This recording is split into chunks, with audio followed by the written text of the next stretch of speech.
సాధారణంగా ఒక హ్యూమిలియేషన్ అనేది అంటే ఒక వ్యక్తిని కించపరచడం అన్నటువంటి పాయింట్ వ్యక్తిగతంగా ఇద్దరికి మధ్య తగవులు ఉన్నప్పుడు నడుస్తుంది.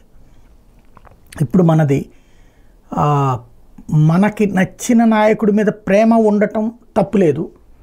మనకి నచ్చిన నాయకుడిని ఎవరైనా ఏదన్నా అంటే దాని కారణంగా విమర్శించామన్న అర్థం ఉంది.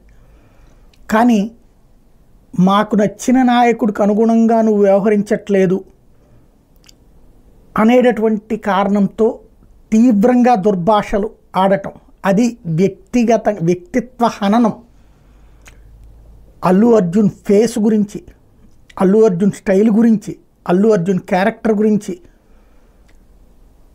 ఈ టైంలో ఇప్పుడు వచ్చినన్ని దారుణమైన పోస్టులు 100కి 70-80% వ్యతిరేక పోస్టులే. ఒక 20-30% ఆ వైఎస్ఆర్ కాంగ్రెస్ పార్టీ వాళ్ళు ఏదో సమర్థింపు పోస్టులు అనుకుంటా, అంతే. 70-80% దూషణలు. ఇది కూడా వైసీపీ వాళ్ళు కూడా దీనికి కౌంటర్ వేస్తున్నారు, అంతే.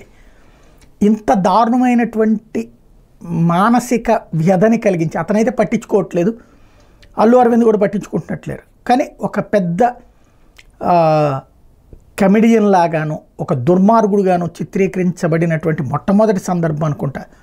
అల్లు అర్జున్ దీని జీవితంలో ఊహించాడా లేదా, అసలు దీనికి ముగింపు పలకడం అతని చేతిలో ఉందా లేదా, ఇది భవిష్యత్తు తేల్చాల్సిన అంశం.